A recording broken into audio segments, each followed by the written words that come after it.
Okay, so we're going to look at graphs of modular functions or modulus functions. So in some questions, I suppose we've looked at the equations and we've looked at kind of how we would solve just by using kind of the definition of the modulus or what it means, or kind of looking at how I might solve the equations by squaring both sides or things like that. But in some other cases, maybe we want to just be able to solve the equation by graphing it or have to graph it in order to be able to solve the given question. So the important things, I suppose, with a graph of a modulus is kind of what it looks like. So a modulus graph is going to look like a V shape. Okay, why is this not drawing? There we go. It's going to look like a V shape for us, okay? And what you're going to find is really, or where a modulus kind of comes from in that sense, is if we have our axis there, if I was to graph, say, the line x minus 2, the line x minus 2, okay, for example, just as one to look at. So that graph might go something like that. Okay, it's not entirely accurate, but if I was just graphing the line x minus 2, that might be what I would get. And we can see that we have a particular point here. That's the point where it crosses the axis. Okay, so where y is equal to 0. So that might be the point 2 then. So 2, 0, I suppose. And we have other points on the graph here as well. So obviously the points up here are positive points and the points down here are negative points. Okay, if we now think about the graph of the modulus of that function, this graph would start off quite similar. Okay, so I would still have the same point where it crosses the axis, 2, 0 there. And I would still have the whole first half, or kind of right-hand side here, if you like, being the exact same. But instead of that pink part, instead of having the negative value, so say, for example, if this is maybe, if we think about this as being, say, -1, for example, instead of that being the case, what I would actually get is that being a +1. Because of the modulus would make my answer a positive answer. So instead of me having a -1 where I had on the first one, because I'm now taking the modulus, it's like me flipping that up. And the same thing goes for any other point. If I had a point over here, that point will actually end up now having a positive y value. Because if we look at the kind of definition of the modulus, it always gives us positive y values. So what I actually end up with is getting a similar graph to the linear graph that I have, but instead of having it just continue being linear, it's like I take the negative portion of that graph and rotate it, flip it upwards, okay, reflect it in the y or in the x-axis there as a kind of symmetry. So you can see how I kind of lined it up there with the yellow parts being the same parts on each graph, and the pink parts then, the negative parts on one graph, but now are no longer negative because of that modulus operation there. So that obviously creates a positive y value for every x value, no matter what I might get from the kind of middle actual part, the x minus 2 part. Even though that could result in a negative answer, the modulus ensures that I remain positive or stay with positive y values. So that, I suppose, is one way of us thinking about the modulus graph, is to think about it as the graph of the linear function, but we reflect any negative y values in the x-axis there so that we can lift them upwards, so that they're no longer below the x-axis. Now what we're going to do, I suppose, is a little bit more rough and ready, if you like. I'm going to give you 4 different points to look for, and those are going to help you to construct this graph. Because if you look at what we have here with our general modulus graph, we can see we have 2 straight lines. And to draw a straight line, the most things that I need is 2 points. So we have a few points that we are going to always look for when we're trying to graph a modulus function. So the first point we're going to look for is the value of x when f of x is equal to 0. So what I mean by that is we're looking at the root of the function here, where it crosses the x-axis. Okay, so where it crosses the x-axis, that's always going to be your first port of call. So you'll have one point there where it crosses the x-axis, and that's going to give you a kind of clear starting point for drawing your graph. What I want to do then next is I want to look for an x value that is to the left of this value. So say, for example, I'm looking at the one that I have down here, where I have a root here at 2, 0. I want to pick a point that is a smaller x value, an x value to the left hand side. So I could go anywhere at all. I could go just one beside it. I could go for the point 1. I could go for the point 0. I can go for any point at all, so long as it is to the left, smaller than 2. So we could even go as far as going over here to maybe -1. That's okay too. The whole idea here is we pick a point there and use that point to find the corresponding y value. And if we look now, I have 2 points on the left hand side there, and I could construct a nice straight line for myself. And I've done half my graph now. Then what I need to do is I need to pick an x value that was to the right of my root. So say I go over here and I could pick 4, x equals 4, and find the y value that goes with that. And again then, by connecting that to the root value, I get a nice straight line for myself. And I can continue the graph as far as I want once I have those 2 points. The last point we're going to look for is the point where the graph crosses the y-axis. And the only reason we look for this is it just makes our graph a little bit more accurate. The y-intercept there, it's not a particularly hard point to find because you're just putting x equals 0, but it's a good one to have. It just keeps your graphs a bit more accurate, a bit more kind of I suppose specific to the question. But this is the general thing you're going to be looking for. So you need to find the root of the function, then you pick an x value that's to the left of that and an x value to the right of that. And those 2 values let you draw 2 straight lines and give you that V shape. And that V shape then is characteristic of your modulus graphs. Okay, and I suppose comes back to, as we looked there, the fact that we've no negative y values. And that's why we get kind of that V shape on either side. So let's have a look at how this works, I suppose, in practice. So sketch a graph of f of x equals the modulus of 3x plus 5 and hence solve the equation. So we're going to sketch the graph first and then we're going to use our graph to solve the equation. And this is kind of typical of an exam style question nearly, where you're asked to sketch the graph, use the graph to solve a particular equation, and then maybe solve it algebraically as well. Might be the last part. So that's usually kind of what happens with these sort of questions here. So let's have a look at this. So we have the 4 points that I've said we're going to look at. So the first point that we want to look at is the root of the equation. And we should hopefully be fairly aware, I suppose, that the root of the function is where the function is equal to 0, where the y value is 0. So looking at that one, I'm going to take my function f of x and I'm going to put it equal to 0. So I'm looking for where this modulus would be equal to 0. So essentially I'm saying that the part inside the modulus operation has to be 0. That's the only way that could happen. And that gives me that 3x is minus 5, and it gives me that x is minus 5 over 3. Minus 5 over 3. Okay, and grand, not the nicest point, I suppose, but it's a point nonetheless. So we have 1 point now that we know is definitely on the graph. Now I need to pick a point to either side of this one. Okay, and it doesn't matter which point I go for at all, so long as I just pick up 1 point that is smaller than that, so to the left of that, and 1 point then that is bigger than that point. In particular, I suppose to watch out here because it's a negative value, just making sure that the point we pick is definitely smaller than that one. So I can go with any point at all. So say I go with x equals, let's do, so I'm thinking to the left of that, I could do minus 6 over 3, minus 7 over 3, minus 8 over 3, any of these values at all. So maybe we'll go with minus 7 over 3. It doesn't really matter. So if we do minus 7 over 3, so I'm doing f of minus 7 over 3, I'm putting that instead of x. So 3 times minus 7 over 3 plus 5. So I get the modulus of minus 7 plus 5, which is the modulus of minus 2, which is just going to be 2. So I get a point on the graph, minus 7 over 3, 2. Now I need to pick a point to the right of my root value. So I might do minus, doesn't really matter, minus 4 over 3, minus 3 over 3, minus 2 over 3. We'll do minus 4 over 3. So f of minus 4 over 3 is 3 times minus 4 over 3 plus 5.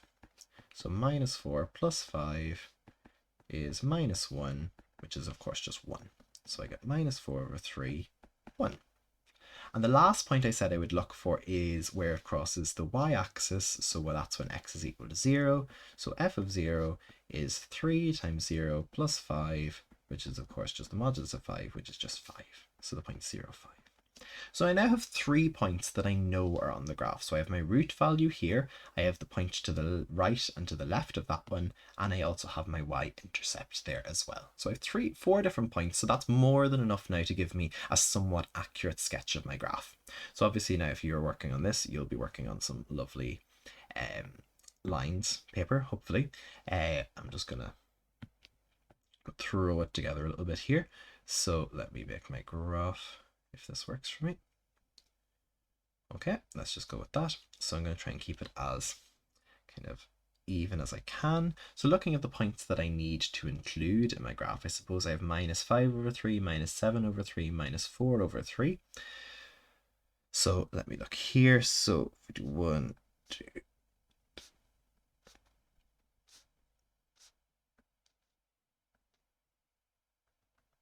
Okay, so let's make that minus 1/3, minus 2/3, minus 1. Minus 1/3, minus 1 2/3, minus 2, minus 2 1/3, minus 3, minus 2 2/3. We can do minus 3 over here. Okay, so a little bit for me to work with there. So that's minus 3/3, minus 4/3, minus 5/3, minus 6/3, minus 7/3. Okay, and up here I'm going to do 1, 2, 3, 4, 5. Okay, so let's have a look at these different points that we have. So I'm going to start by plotting the root value. The root value we had was minus 5/3, 0. So that's going to go here. Okay, the next value I have is minus 7/3, 2. So that's going to go somewhere around about here. And the next value I got was minus 4/3, 1. Okay, so we have some different kind of values going on here, but that's fine. And the last point we had then was 0, 5. Okay, and now obviously I'm working kind of off just some blank paper here, so it's probably not going to be the most accurate graph. So obviously you'll go with something a little bit more accurate for yourselves. But this is the general idea that we're working with. So you can see how I've taken the point, the root value, and I've put in my root value first. I picked one value to the left and one value to the right. And you can see how that's useful for me now, because I have one value to the left, gives me 2 points with which I can draw a line. Same thing with the point I chose on the right, the minus 4/3, gives me 2 points with which I can draw a line. And then the last point I put in is the y-intercept. And the y-intercept sometimes can just help us to see, am I going in the right direction here? Have I got my graphs somewhat accurate? Now these are all points you should be marking in as well, just to really make it clear to somebody looking at your graph exactly what you're doing here. Just makes everything very, very clear. So the last part of that question was just we were asked to solve the equation 3x plus 5 equals 2. Remembering that 3x plus 5 is the name of my function here, they're asking me where is the function equal to 2? And we should hopefully remember that connection between f of x and y. The f of x values of your function, it's your outputs of your function, your y values of your function. They're asking where are my y values equal to 2? Well, I need to look and see, well, where on my graph is y equals to 2? And that's here. So I need to draw my line across at that point. So let me just get myself a nice straight line here to do that. At y equals 2, and draw a nice straight line across. Now we know one of the values already. So we know already that one of the values is minus 7/3, and it looks like the other value I might be getting would be something like maybe minus 1, for example. So I'm saying that my two values are x equals minus 7/3 and x equals minus 1. And I could verify those fairly easily by subbing them into my equation also. Let's just look at another example of that now. So following the same steps once again, this time we're asked to solve this equation by sketching a graph and by solving it algebraically. So we're asked to do both options here. So we'll do both options. Again, allows us to check our answer and just confirm if we're kind of, again, moving in the right direction. So starting it off the same way as before, we want to first of all find the root. That's where my function is equal to 0. Okay, so that's the root of my graph. So that's when x minus 3 is equal to 0. Okay, notice that I'm taking the function on its own here first. I'm not kind of paying attention to the equals 5 until I get to the end. I'm just going to look at the function on its own. And the function on its own that I'm working with is the modulus of x minus 3. So that's going to be when x is equal to 3. So my first point I have in my graph is 3, 0. I need to pick a point to the left and to the right of that. I'm going to just go across 2. I'm just going to go over 2 values because why not? 1 minus 3, which is of course the modulus of minus 2, which is 2, and I'm going to go over to x equals 5, so f of 5 equals 5 minus 3, which is of course the modulus of 2, which is just 2. So I have the point 1, 2, and I have the point 5, 2 on my graph. Okay, and the last point I'm going to look at is when my function is equal to 0, or not my function equal to 0, excuse me, is when my x is equal to 0.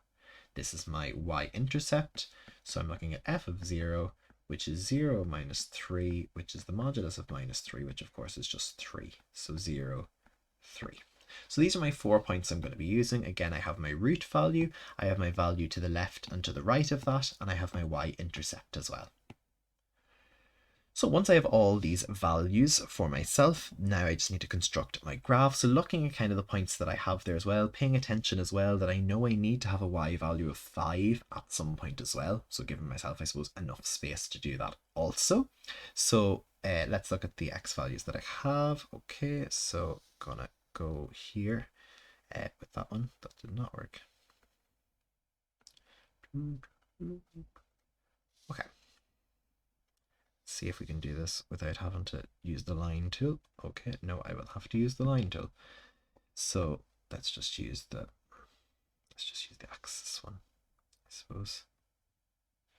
I'll move it around as we need to.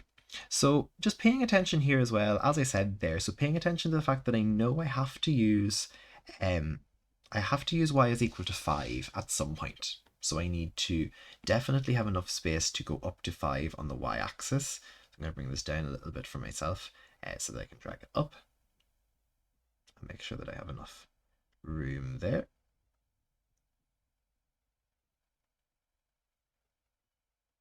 Okay, so let's have a look here.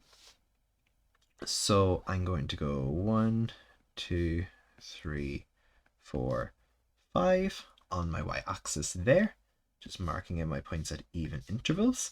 And then along the x-axis then, if I go 1, 2, 3, 4, 5, and we can go the same on the negative axis.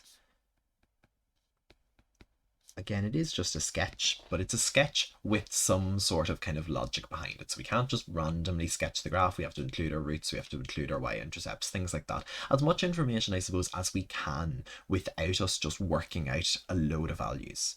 That's kind of what we mean here. So starting off with my root value there, that's my 0.30. That's going to obviously be the point here. Then the other values that I had, I have the 0.12, which of course is here. I had the 0.52, which is going to be here. And I had the 0.03, which of course is going to be here. So using then my line tool here, if I can make it work for me, and typical enough, it does not want to. But we'll get it loaded here. So let me just make sure as well. And notice how I'm making sure that I'm passing the y value of 5 here as well, because I know that that's the eventual equation that I want to solve, is when y is equal to 5. So you can see how I've dragged the line beyond that y value, because otherwise I'm just going to give myself more work in a second if I haven't done that. So doing the same thing here now on the other side. And again, I'll just need to straighten it up a bit there.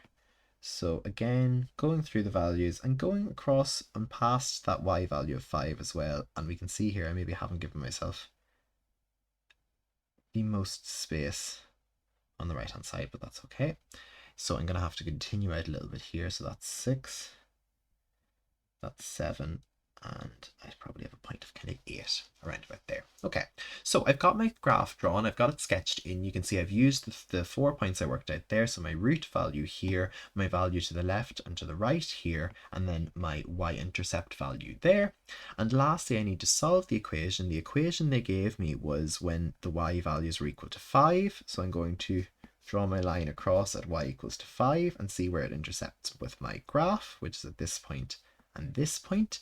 And I'm looking for x values because my equation is in terms of x. So I'm looking for x values, and the two x values I'm getting are x is equal to -2 and x is equal to 8. And those are the two x values that I've come up with there using my graph. And you can see how I'm showing that I've used my graph. I've drawn in my dotted lines there. I've seen where it intersects my graph. I've then gone down to the x-axis. I know I have to get x values because the equation is in terms of x. So I should be getting x values as my answer.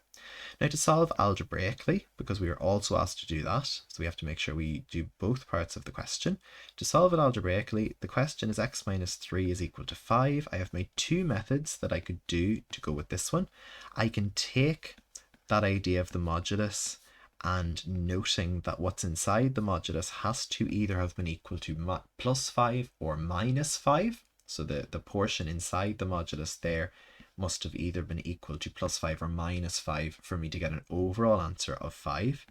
And that would mean that x was either 8 or x was -2, as I got through my graph there. The other method I have is to square both sides, making sure that I do complete the squaring of both sides there. So x squared minus 6x plus 9 equals 25.